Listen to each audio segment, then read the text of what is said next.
Selamat berjumpa kembali Bapak Ibu, Saudara-saudari umat beriman terkasih dalam Tuhan. Salam sehat berlimpah berkat. Hari Rabu tanggal 6 November 2024, saya Romagus CSSR mengajak saudara-saudari merenungkan kutipan Injil Lukas bab 14 ayat 25 sampai 33. Dalam nama Bapa dan Putra dan Roh Kudus. Amin.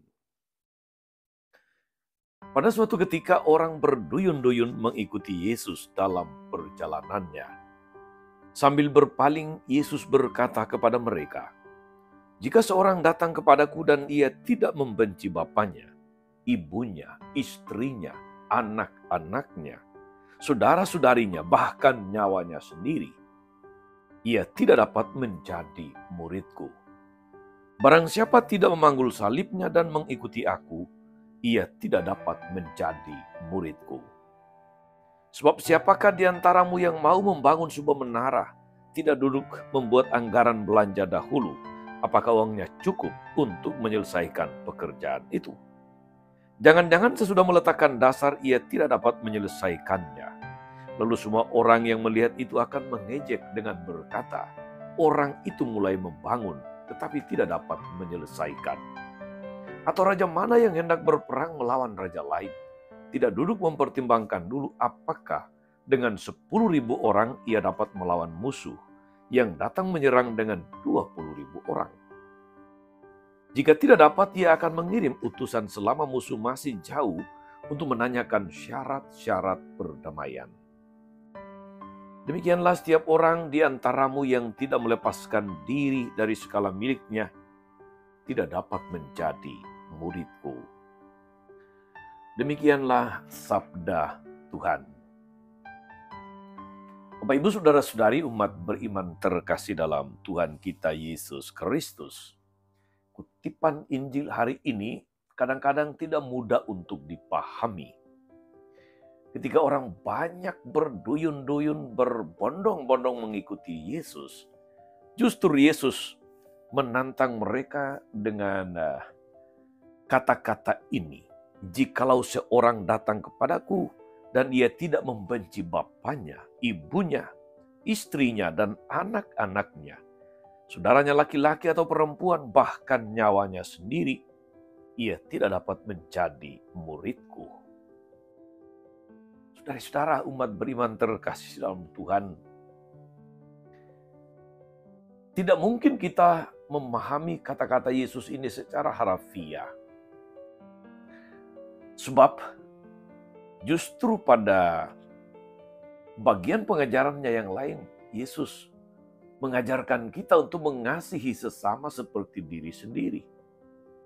Mana mungkin Yesus mengatakan kepada kita untuk mengikuti dia harus membenci ayah, ibu, anak, istri, dan sebagainya.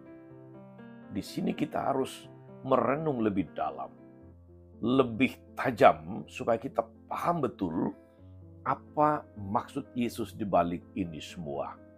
Bahwa mengikuti Yesus itu harus total, harus radikal, tidak setengah-setengah, tidak setengah hati. Tapi total dan fokus. Tidak boleh ada yang kemudian menjadi penghalang di dalam mengikuti Yesus. Atau Yesus harus tetap yang pertama dan utama. Dia harus menjadi the special one. Dia harus menjadi the number one, numero uno. Yang lain-lain mengikuti. Dan jangan dibalik. Dari saudara umat beriman terkasih dalam Tuhan, hal lain yang perlu juga kita sadari dalam pengajaran Yesus hari ini adalah bahwa ketika orang sudah mulai mengikuti Yesus, dia tidak boleh berhenti di tengah jalan. Dia harus sampai kepada akhir. Dia tidak boleh kemudian mundur. Dengan catatan bahwa siapapun yang telah memutuskan mengikuti Yesus, dia harus menjadikan Yesus nomor satu, prioritas, total. Dan di dalam mengikuti Yesus itu harus berani kemudian memikul salib. Saudari dan saudara umat beriman terkasih dalam Tuhan. mengapa Anda menjadi Katolik, menjadi pengikut Kristus? Tentu setiap orang punya jawaban, setiap orang punya motivasi, setiap orang punya cerita, punya latar belakang mengapa menjadi Katolik. Ada yang memang karena iman orang tuanya Katolik, terlahir sebagai orang Katolik di dalam keluarga Katolik.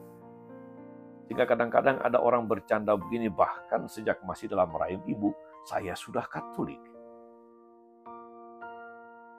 Ada orang yang dibaptis karena mengalami ketertarikan dengan gereja Katolik, cara hidup orang-orang Katolik. Ada yang tertarik karena ajaran iman Katolik. Ada juga yang menjadi Katolik karena perkawinan, ikut istrinya atau ikut suaminya. Dan jangan lupa, ada juga yang mungkin menjadi Katolik hanya karena ikut-ikutan. Saya percaya Anda bukan bagian dari yang terakhir ini. Saudara-saudara, umat beriman terkasih dalam Tuhan. Hari ini kita diajak merenungkan kembali motivasi kita. Mengapa kita mau mengikuti Yesus? Mengapa kita mau menjadi Katolik?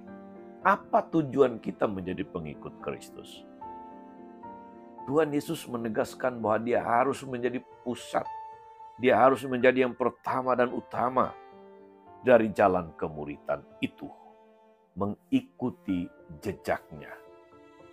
Mengikuti jejaknya.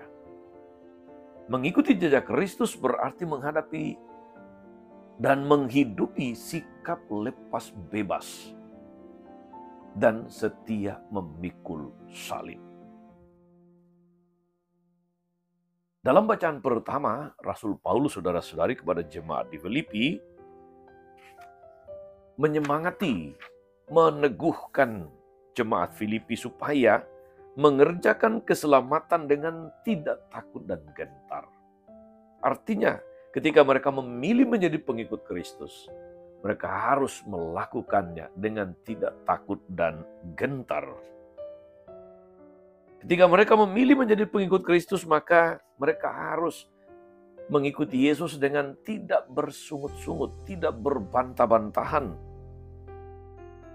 supaya tidak menjadi kesaksian yang buruk sebagai anak-anak Allah. Bahkan Paulus mengingatkan jemaat Filipi, kalian akan bercahaya di antara mereka, di antara orang-orang lain seperti bintang-bintang di dunia, sambil berpegang pada sabda kehidupan.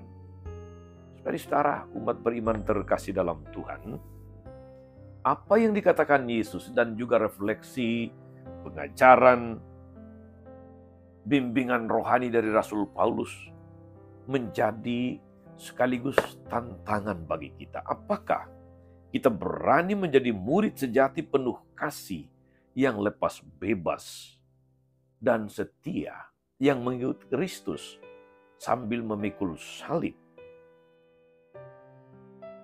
Mungkin dulu kita menjadi pengikut Kristus, menjadi Katolik karena ikut suami atau istri. Tapi Yesus mengajak kita tidak berhenti pada apa yang ada pada masa lalu, untuk terus berjalan mengikuti jejaknya. Semakin dekat, semakin setia, semakin total, semakin fokus, dan semakin menjadi terang, menjadi berkat bagi banyak orang. Dari saudara, membaca merenungkan firman Tuhan hari ini, semoga kita diteguhkan untuk semakin memurnikan motivasi kita menjadi pengikut Kristus. Semoga kita terus menjadi orang-orang yang setia, ada komitmen mengikuti Kristus. Orang-orang yang setia juga ketika harus berhadapan dengan salib, ketika harus berani memikul salib, ketika harus berani memikul pergumulan-pergumulan, masalah-masalah yang seringkali tidak mudah di dalam hidup ini. Tuhan Yesus memberkati kita semua. Amin. Tuhan Yesus Kristus, kami bersyukur karena Engkau senantiasa meneguhkan kami dalam usaha untuk mengikuti Engkau dengan konsisten dan konsekuen, dengan setia dan total. Tuntunlah kami menjadi murid yang setia mengikuti jejak-Mu, supaya kami semakin menyerupai Engkau dan menjadi berkat, menjadi terang bagi orang-orang di sekitar kami. Pelatuan dan pengantara kami sepanjang segala masa. Amin. Saudari-saudara sekalian, berkat Allah turun atas saudara-saudari, atas mereka yang kita doakan atau kita janjikan doa mereka yang sakit dan menderita segala rencana, karya dan pelayanan hari ini, Bapa dan Putra dan Roh Kudus. Amin. Tetap sehat, teruslah menjadi berkat.